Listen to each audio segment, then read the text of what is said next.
Welcome everyone to today's webinar. I'm Mackenzie Geardy with Becker's Dental and DSO Review. Today's webinar will be a moderated discussion followed by an audience question and answer. You can submit any questions you have throughout the session by typing them into your control panel in the space labeled Enter a Question for a Staff and clicking Send. We are looking forward to hearing your questions. This webinar is being recorded and will be available after the event. In about a week following the webinar, we will be sending all registrants a copy of the presentation to the email you used to register. Today's program will focus on key 2019 trends for DSO leaders to know. We have 4 panelists today: Dr. Arwin Judge, Jody Martin, Steve Thorne, and Fred Ward. Before we begin, I would love for each of our panelists to take a few minutes to introduce themselves.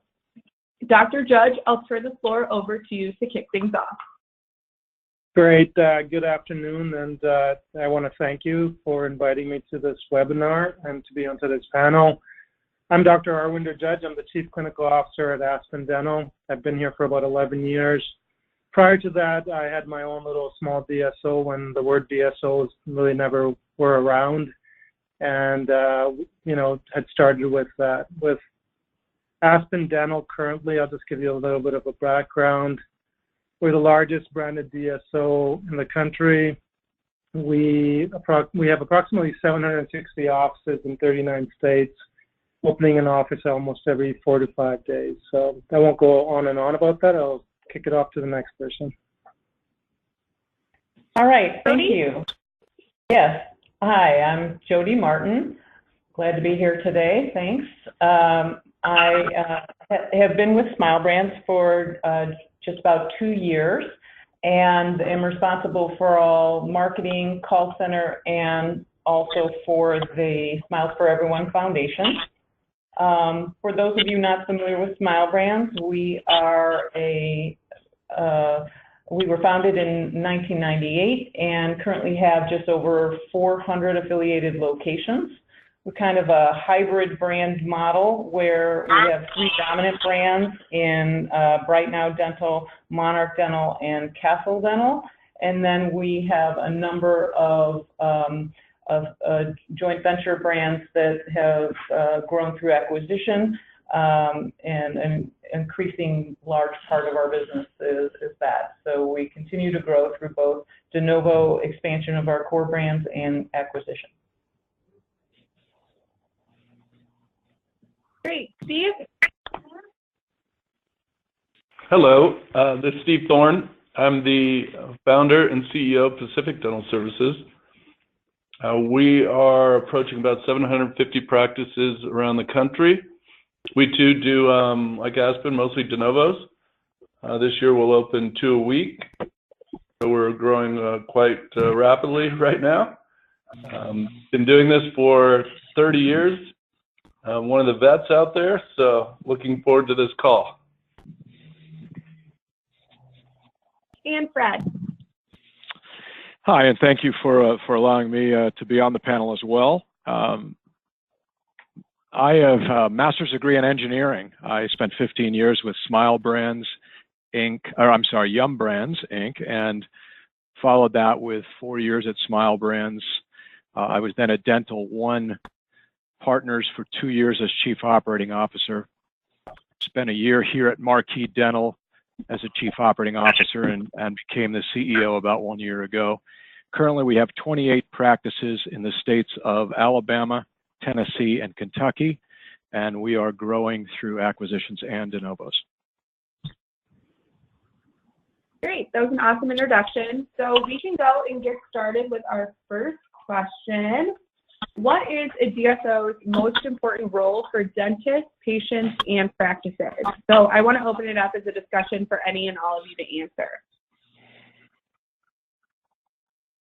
Listen, I can kick things off, and I'd love to hear from the other panelists also. But I think when you think about the core responsibility of a DSO, it's really to support doctors and supporting doctors.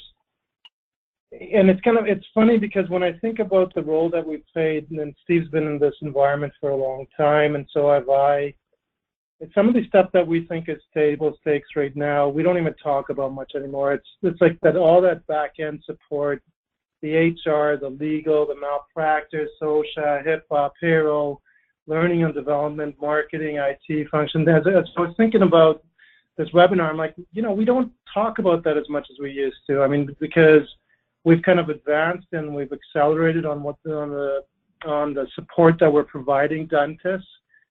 And I think really when you think about the role, when I think about Aspen Dental, I think about, one of our simple philosophies is that we care for the people who care for the patients. And we've designed a model that we want to say we have the best business support and expertise.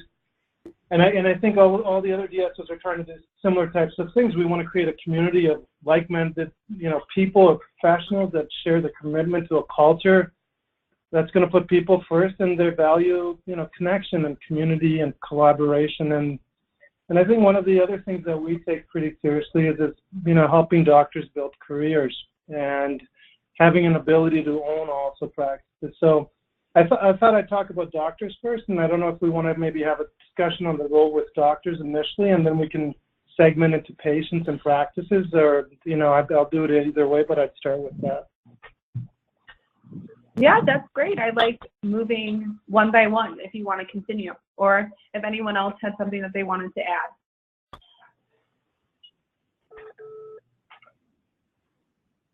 Okay, well, Dr. Judge, go ahead.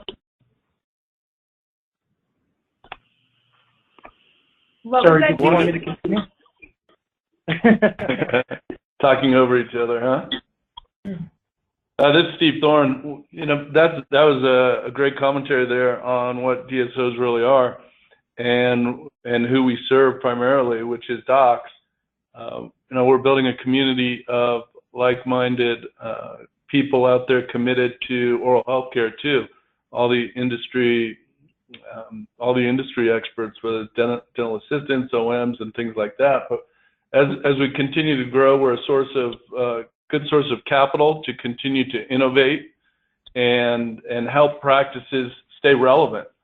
And that's with the pace of technology change and the rapid increases in labor costs we're all experiencing, and some of the other things that we're faced with each and every day.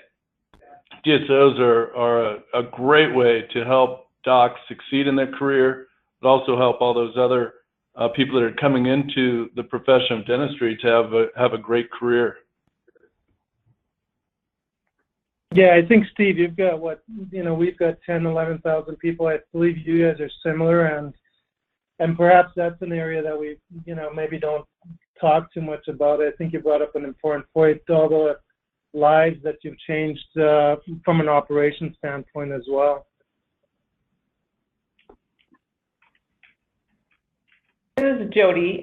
Just to kind of build on that, from a dentist perspective, what we believe we owe our providers is, clearly a reliable income stream, but then access to the latest technologies. As Steve said, things are changing so fast that as a sole practitioner, it's very difficult to know, what bets to take on technology and how to keep up, both from the investment standpoint as well as the training. And so I believe one of the most important roles for the DSO is to help doctors stay current in their careers and continually improve their skill set.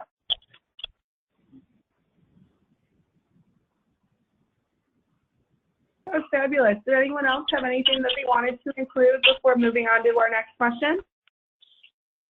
Did you want to touch on patients and practices at this point also, or? Yeah, that'd be great.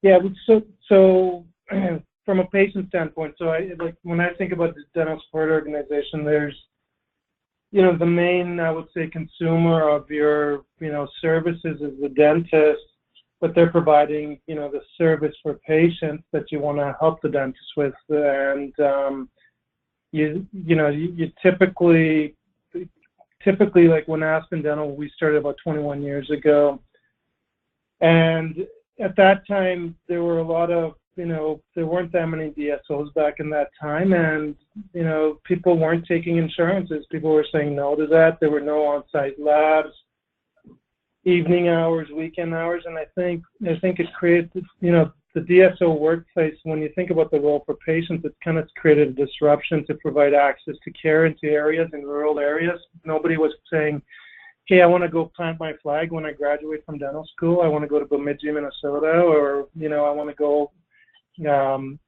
Bemidji, Minnesota, I got the right state there.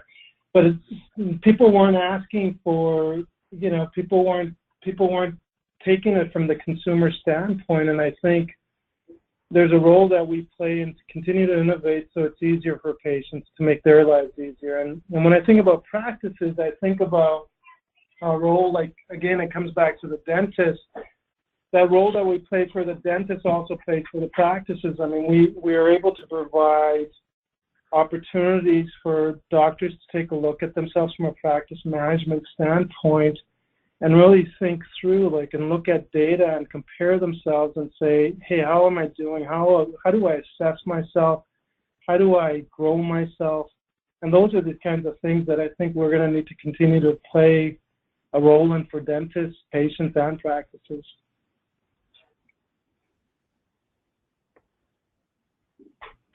This is Jody. I'd like to add on the patient side. We see a declining number of patients getting to the dentist every year, and frankly, in a environment where there's more concerned about ease and affordability. And so we, as an industry, we really have to have a lot of focus on making our care as easy to access as possible. So things like convenient hours, evenings, weekends, when patients want to be there, low wait times, easy to find retail locations, same day care. These are all things that are becoming more and more an expectation. And then on the affordability front, that is the number one stated reason people don't make it to the dentist. And so, fair pricing, perceived price advantage, dental plans that make it more affordable for people who don't have access to dental insurance, and flexible financing plans are all kind of de rigueur these days in order to convince patients that yes, they can both afford and find time to go to the dentist. And I would just add to that by saying, with the economies of scale that DSOs are able to bring to the dental space, we can make dentistry affordable and yet still reward the very skilled dentists who provide the services, very skilled hygienists. They're gifted with their hands, and those skills should be rewarded. And so, making dentistry affordable and yet still being able to pay these highly skilled providers is a critical role that we do play as DSOs, and it's something I think that private practice dentists will continue to be challenged to deliver.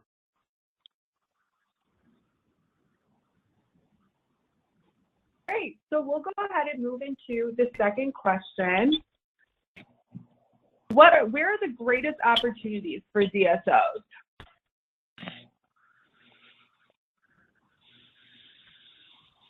I can kick that off. This is Steve Thorne. It's a great time to be in dentistry, and it's probably even a better time to be a DSO. Those of us that have been at it a while, we've worked really hard to establish a lot of where those are at now in this space, and demand has never been stronger. I think for all the organizations on here too, I think they'd agree. Demand has never been stronger. Now these kids are coming, I call them kids, coming out of dental school. They're about the age of my kids. So they're coming out of dental school with $300,000, $400,000, $500,000 in debt, and they're looking for help. And they don't necessarily want to have a practice like their mom or dad did. And they know that's not reality. So the opportunities right now in just about every state are massive. Yeah, no, I'd agree with that. I think one of the great opportunities is, you've got 4 different DSOs here on the call, and we do things slightly differently. I know Steve from a while, and we've, we do things, we've got a lot of offices, and we do things kind of differently, which is fine. And I think it's really understanding who you are and how you differentiate yourselves, and you demonstrate value to the doctors. I mean, I think a lot of these questions are going to keep coming back to the doctor side of this, and what do you do to help those doctors and support those doctors. So I think there's still opportunities there, and you're right. People are coming out with these, this debt that they have, and private practice is a little bit different and maybe not be their cup of tea as they're coming out. And doctors are expecting to graduate, and they're expecting a lot of different things now. They're coming out and they want some mentorship, they want leadership opportunities, they want professional development opportunities. And I think if you have the ability to provide that for the doctors, you're going to continue to grow as a dental support organization. So I think, like Steve there, that I think there's a ton of running room and still a lot of open space for DSOs to grow. And another opportunity, I think, and it's been articulated pretty well by the 2 guys ahead of me on this, but telling the DSO story so that dental school students hear the DSO story and all of the opportunity that exists, whether it be mentoring that you need or clinical control and the clinical environment in which you work and how much say-so you have over what you do every day, the diagnoses you make, the diagnoses you make, the treatment you render, and so on. You have a lot of control over that. If you want part ownership or that type of thing, there are a variety of models and structures, I think, as Dr. Judge alluded to. So there's any number of opportunities out there for dentists right now. This is a great time to be in the dental space. And I think the opportunity for us is to continue to tell the DSO story. It is getting better and better every day. Yeah, and I would just add that from a marketer standpoint, there's nothing better than being in a category that is only 39% saturated. And so there's just so much upside in terms of getting people into care that it's really, sort of not about who's competing with who. It's really about just expanding access to care and convincing people, giving more people more and more reason to get there. Great. I think that leads into our next question very well. Will there be continued growth at the current rate in the future for DSOs? Jody, did you want to kick this one off? Sure. I believe that there will be continued, if not accelerated, growth into the future for some of the same reasons that have been stated here. Docs graduating with more and more debt, the cost of practice ownership increasing. One that hasn't been mentioned, that as the female member of the team I should throw out, is 50% of dental students now are graduating are women. And, a lot of women are looking for more flexibility and don't want to be tied into practice ownership. And so that will also bode well for the DSO model. Yeah, I agree with that. I think, listen, you're going to see acceleration. I think the story in the dental schools is getting better. It's still, I agree, it's still not 100% where we want it to be. I still feel like people don't fully understand what dental support organizations do. And so I think as more and more people understand what's happening and dentists understand, I can't remember the numbers, but the numbers coming out of dental school are quite high for the amount of dental students that join a DSO, and those will continue to accelerate. So we see a future of acceleration and growth from a dental support organization standpoint. I think you'll probably start seeing some consolidation in the future also. I think that's Steve Thorne. I think we'll see some of that consolidation happening in the future, but the runway for each of us is still pretty long. 10 years ago, I think the United States was kicking out about 5,600 dental students. Now it's kicking out about 6,600, and more schools are coming online. I think we're up to between 50 and 60. I think the number is close to 60% of graduating dentists are females, which is great for DSO space for lots of different reasons. So the runway's long. It's really good, and I think we're going to see accelerated growth. There's still so much. There's still such a limiter on access to care, and only DSOs have the funding, the capital, and the ability to scale enough to fill that need. So I agree with the other three. There's just so much opportunity out there that only DSOs can fill. Private practice doctors couldn't scale fast enough to fill the need that's out there.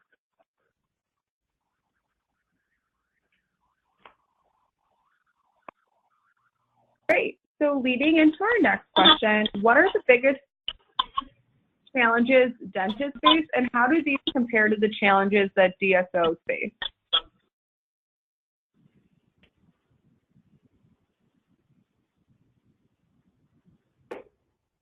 If nobody's jumping in, I'll go again if you'd like me to. Listen, I think it's getting more and more difficult for a private practitioner these days. You know, the cost of owning your own private practice continues to rise, and we talked about the debt that students come out with, and so that can be pretty scary. I mean, it seems like yesterday when I graduated and you had that big, that big amount of debt that was sitting in front of you. My wife's a dentist also, so it was double the amount, and we had to try to figure things out. So when you think about dental sport, when you think about a DSO and you think about the investments we can keep making, and you think about trying to keep pace with technology and digital workflows, and I mean, I know Pacific makes a ton of investments in digital. We've made huge investments like last year, $13 million in iTero scanners, and we continue to do things like that. And you want to continue to provide assets for doctors, and it's just really hard for a private practice to do that. From a dental support organization or dental service organization standpoint, when I think about some challenges, I think we are, I think we might be our only challenge, frankly. I do just see a ton of opportunity if things are done the right way, and people are working hard on doing the right things, and I think that's going to continue to happen. So the challenges is always, how do you continue to support doctors the right way? And I continue to go out to that one area because it's extremely important to all of us.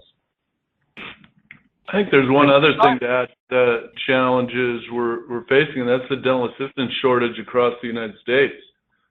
There's been too many dental assistant schools that have closed down. When you look at the numbers of dentists number of dentists are rising, increasing, number of hygienists are increasing, but the number of dental assistants nationally are decreasing. And if the rate continues in the same spread, we're looking at some serious situations here in a few years in dentistry. And I think it's a profession issue. I'm not picking on any one company or the other. It's really a profession issue.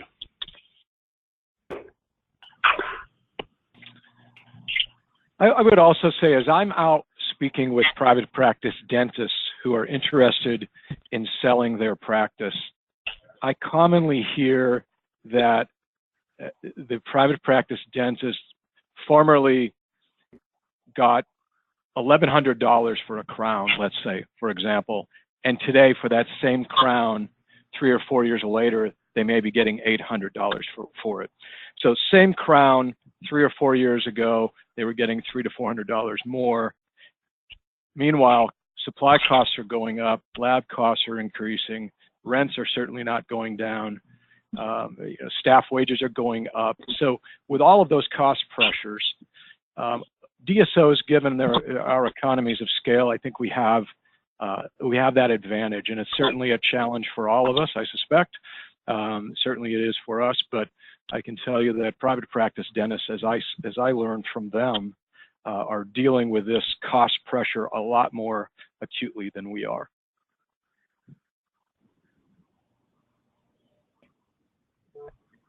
Yeah, and I would say, in addition to that, just to add the changing expectations from a patient perspective. I think there's shifts in mindset around preventative care, sort of an urgent care mentality that is causing less people to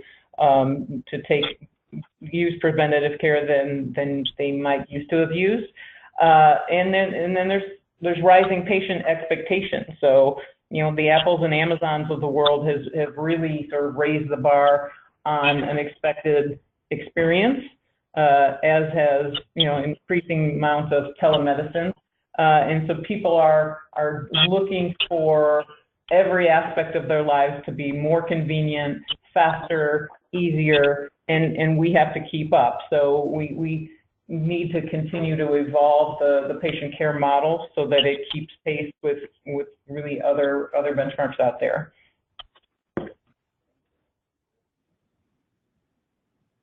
Great. So we spent quite a bit of time talking about providing care for the dentist, leading into one of our last questions. Is reimbursement getting tougher or easier for dentists? I think generally speaking, looking at insurance companies and managing reimbursements from insurance companies, it's getting tougher, I think, for dentists. And I think there's a few reasons. Back, like I said, when we started out, there weren't many doctors taking or dentists taking insurance or participating with insurances. There's more and more dentists participating with insurances. So insurance carriers, they just feel less pressure to increase reimbursement. You got increasingly complex plan guidelines, which place limitations under which the circumstance services are reimbursed.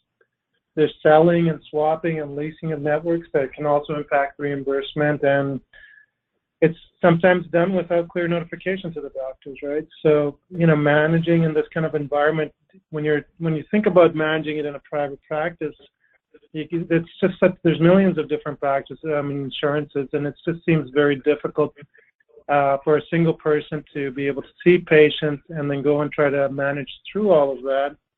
And I think about dental support organizations, and you go, this is something that we can do well. We do have more leverage, but it's still very difficult working with the insurance companies, I think. Yeah, I think the answer to this is really clear. Marco Vujicic at the ADA presented some data at the DSO meeting showing a 10-year decline in reimbursement rate for dentists in the United States. And I know from employer standpoints, they're not paying any less. So for all of us on the helping support the providers, it's like, where's all that money going? I know at PDS, we're trying to find alternative ways to combat these declines. Various different types of financing, the loan tree models and green sky models and different things other than traditional care credit models. We partnered with an organization called WellFit that's a tech platform that powers dental plans and unifies payment processes. That was debuted at ADSO. The platform can manage the plans for DSOs across the nation in a much more efficient manner than what's done out there. And it also provides self-funded plans. So in the typical admin costs of one of the large carriers, they're probably running 20-25% admin costs. And this new company, WellFit, can eliminate a lot of those costs. So I think it's a big thing that DSOs can work together on and try and come up with some different methodologies for patients to pay and eliminate waste and some fraud and abuse that is out there, and give the patient a better experience and also have more dollars going to dentists.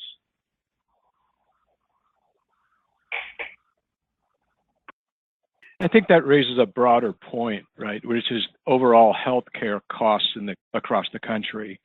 Patients are not necessarily winning.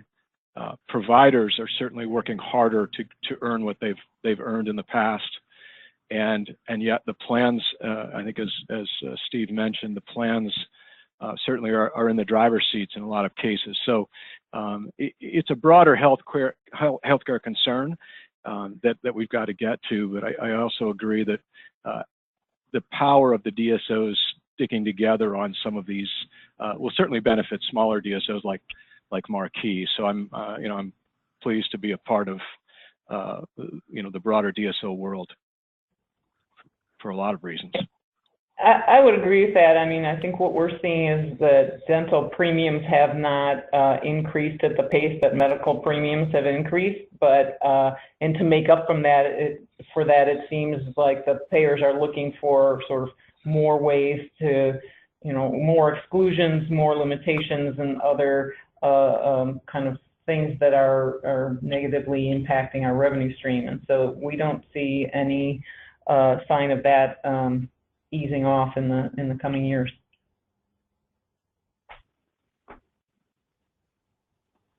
Fantastic. I'm now going to turn it over to our audience questions. The first one is, how long does the average dental graduate work within your organization?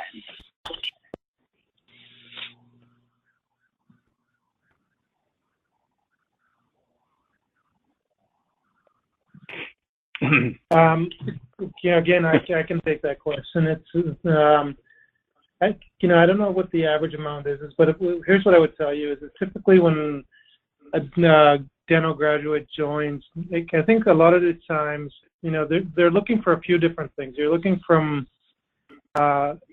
someone to some of the dentists that are graduating are looking for someone to hold their hand during a process and have mentorship and development opportunities.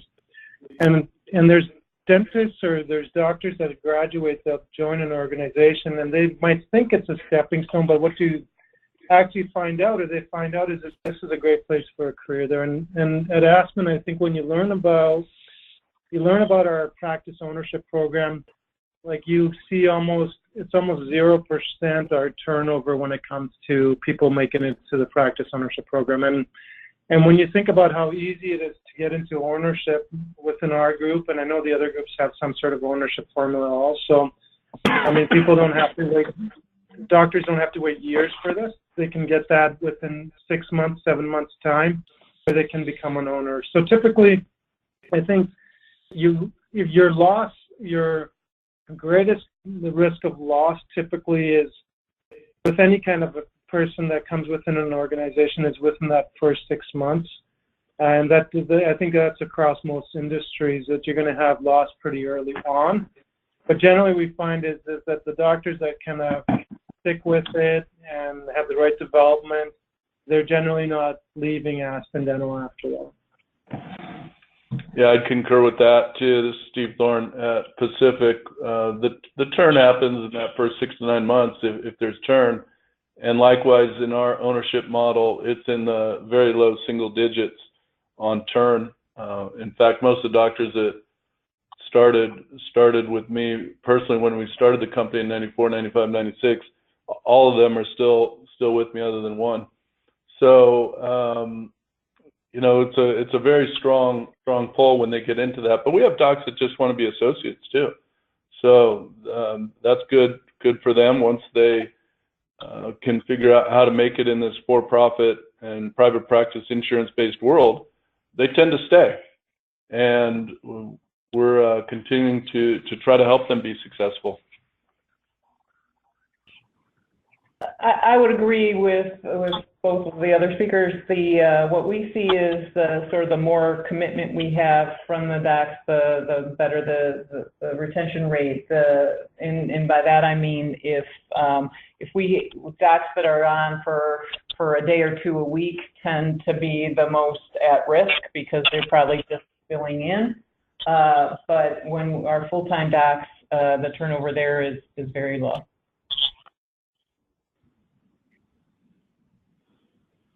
That was a great overview. So we had talked about the dental assistant shortage. How will and are DSOs handling this? I think, like, if I were to just use ourselves, I think when we think about dental assistants, it depends on a state standpoint also. There's some states that have different types of regulations around dental assistants and, you know, the typical different kinds of certifications. So that pool might get less.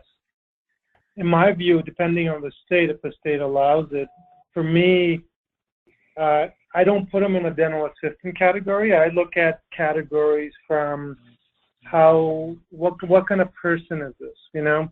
Is this the right person? Is this the person for the role who's going to be passionate about the role? Is going to work hard this is what the doctors will always look for, work hard and make sure ethically is behaving right and stuff. And I feel like you can take people that don't have any experience at all and develop them relatively quickly into a dental assistant, again, depending on the state that you're in. So I think there's an opportunity there. I do think there's opportunities at creating different career paths for dental assistants. So it's okay to be a dental assistant, and if that's what you love doing and you want to stay at that level, I think that's phenomenal.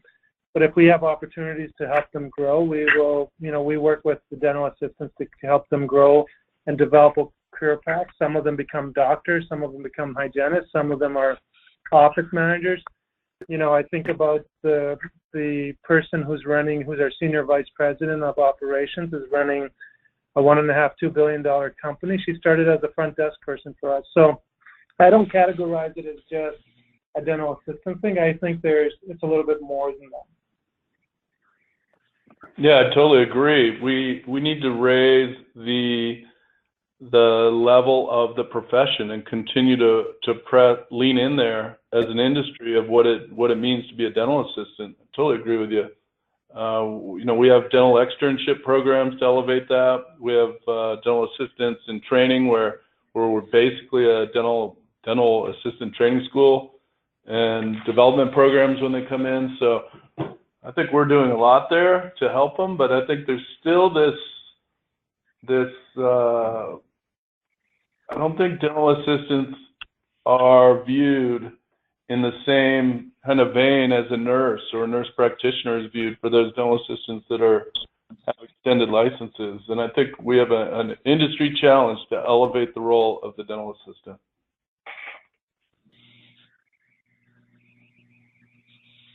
Great. And a follow-up question to that is, how are you addressing the wage pressures for your dental associates? Well, I would say I don't know that the wage pressures are any different for that position than others, in spite of the shortage. I think the key is creating an environment where all of your team in the practice can excel and do their best work. Is their equipment working? Is their facility a nice facility, one they're proud of? Are they happy doing what they're doing? Are they appreciated? Are you recognizing performance? And is everyone smiling? We are dental offices after all, and we should smile and show our teeth and be proud of our smiles and that type of thing. And I think when you go to work in an environment where people feel happy and supported in an environment that's clean and so on, with great leadership, wage pressures tend to dissipate. I mean, certainly it's a requirement for everyone who comes to work, but the fact is we all want to go somewhere every day where we work 8 or 10 or more hours and be very happy doing that and feel appreciated for the work we do in an environment where the team is supportive and so on. So, you know, wage pressures are certainly there, but again, I think work environment trumps wage pressures. Culture. Think of it that way. And I would agree with the importance of culture in today's hiring market. I mean, there's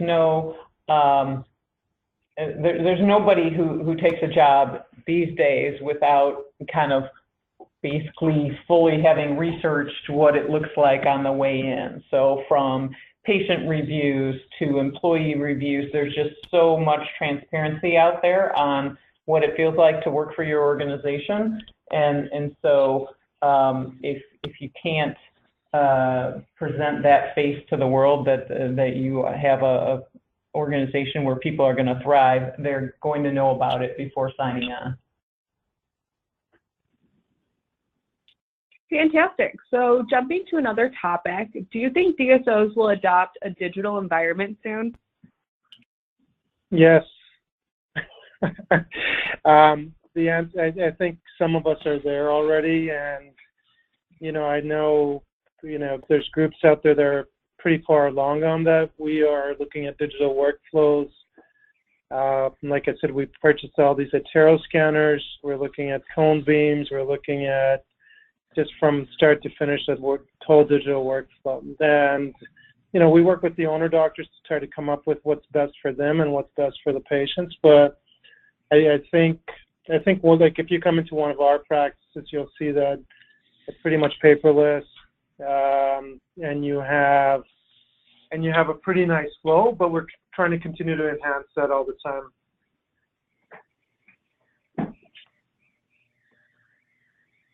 Yeah, if you're not moving to digital, you're going to be left behind. That's really where it's at. We're pretty much all digital everything at this point, and the next iteration of dentistry is even going to be more digital with CBCTs, with how we interact on social media and in our call centers or patient contact centers. What the dentists coming out of school are going to expect, and augmented intelligence is coming to dentistry too. There's a couple companies putting stuff out there, so it's all very real and happening.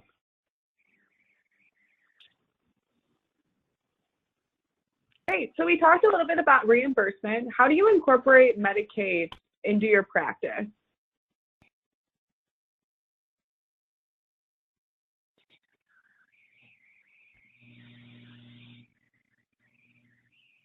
So I'll take that. So in the case of Smile Brands, it's on a state-by-state basis, and some states we have opted to accept Medicaid, and that has become a portion of our patient base, and others it has financially not been feasible. Yeah, PDS, we don't take any Medicaid. Yes, then we don't take any Medicaid either. Marquee, our Medicaid is less than 1%. Great. So now we'll transition into recruiting some dentists. One of our attendees asked, we have some dentists that aren't wanting to work with DSOs. What is your best sales pitch to sell working with a bigger organization?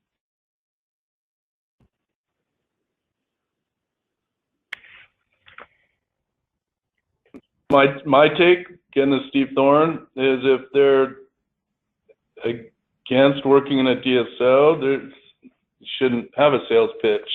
They probably will get in and try to find all the reasons why they can't make it anyway. So we in our recruiting don't try to oversell the model. It's still a very complex, difficult profession they chose in business to make it all work. So we can talk to them about the benefits, pluses, and then let them choose. Yeah, this is Fred from Marquee. I would just say, I would ask the question, to the doctor, what are you solving for?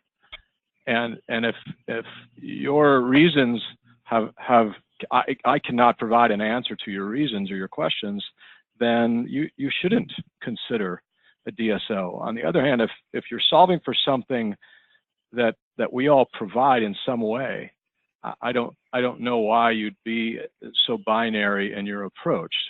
But again, look, we all make our own choices, right? So I'm not denying that people come into the conversation potentially looking for a sales pitch or prejudged as to whether or not they want to work for a DSO. But again, what are you solving for? If you want work-life balance, if you want mentoring, if you want digital technology, if you want great support and culture around you, and you want the ability to do comprehensive dentistry and control over your own diagnosis and treatment, good grief, why wouldn't you consider a DSO, right? If you're looking for something other than that, by the way, I didn't even mention pay, but beyond that, what else are you looking for that a DSO cannot provide you? right? So I think the question has to be, what are you solving for? And then maybe we can help. Maybe not. Yeah. Maybe we can. Yeah, for us, it's, you know, frankly, it's not really a sales pitch. It's we want the doctors to come and experience it for themselves, and we have certain events for the doctors, for the graduating students, like 5 events, and it's more of an experience. Like when I think about Aspen Dental, there's 760-ish offices, which will go to 830 offices, but they're all private practices. And these are individual doctors making their own, you know, they're private practices with doctors treatment planning patients, and the offices that are doing great because of the doctor that's doing a great job at getting case acceptance, building the right teams and stuff. So I would invite them actually more to come in and probably spend some time without any kind of obligation to get to know us. And I would say go spend some time with owner doctors, spend them with associate doctors, spend them with lead doctors. And I think when doctors meet with other doctors and they get to realize that, I think a lot of, and I want to use this word politely, a lot of the ignorance kind of goes away at understanding who you are and stuff. I think if they understand that, and then they understand what their opportunities are in a DSO or in an Aspen Dental environment versus a private practice environment, I think it becomes pretty relevant now. And it becomes pretty persuasive for them to join us. And I've had multiple conversations with people. If people are totally shut down and say they don't want to even come in and understand it, then that's one thing. But most people, I think they're pretty open to it. I mean, I've had experiences where we have somebody who runs our hygiene department. Her husband wanted to just go work in a rural area. He worked in a private practice, wanted to go do 3-4 days. And he's like, there's no way I want to be in a DSO environment. And I said, that's fine. And then he started to meet people. He worked in the rural environment. And he's like, holy crap, you know, and he wanted to join us. He joined us. He's doing phenomenally well. He owns 4 practices right now. So there's those kinds of doctors come to mind. So for me, it's really, can we do a good enough job to help them understand who we are? And if we do that, it's no sales pitch, because the reality is, as a sales pitch, you're selling someone something. This is a way of life, and it's really making sure you love the people that you're going to be with, and we feel pretty confident about that. So when we bring them in, we know they're going to love us, and they're going to have a good time, and they're going to fit in. So that's my 2 cents on that.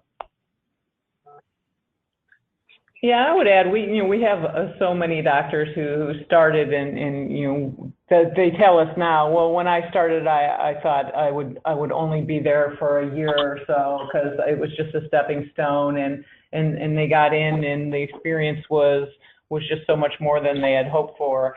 And so, you know, I would agree that, you know, if somebody is dead set against a DSO model and they're playing that old tape of no corporate dentistry, then that's probably not the person we want in the organization. And it's our job to sell not so much just the DSO model, but Smile Brands and Smile Brands culture and all that we bring to the dentist in terms of support. And so for us, you know, we've been on Glassdoor's Best Place to Work list 2 years in a row. We bring people in and try to explain why, you know, what is that all about, and why do people keep treating us this way, and then they get it. And so I think it's really less about DSO or not DSO. It's about really who you are as a company.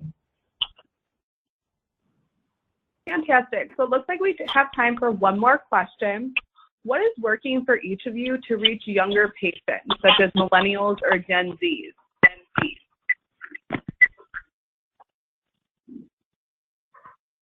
I'll take that because that's some of the stuff I touched on earlier. You know, in general, we all have heightened expectations these days for convenience and transparency, but millennials, you know, have it at the next level up. And on top of that, they're strapped with lots of student debt. And so, you know, really, it's not about if you should have things like online billing and the ability to change appointments via text and that sort of thing. It's really about when. And then when they get into the office, the experience has to meet, can't be your grandpa's dentist. We need to make the experience in the office both more useful as well as more convenient, and a big part of that is same-day care. So there's a lot of focus here on providing same-day care so that people don't have to come back time after time just to complete treatment. I think that's right. Being where they are and providing immediate care, immediate appointments, online scheduling obviously is critical, right? The open table of dentistry, right? Being able to get a reservation or an appointment when you want it online without any interaction with other people per se, being that convenient, being in retail locations, and then providing hours and days of the week when appointments are convenient to the patient, I think is critical as well.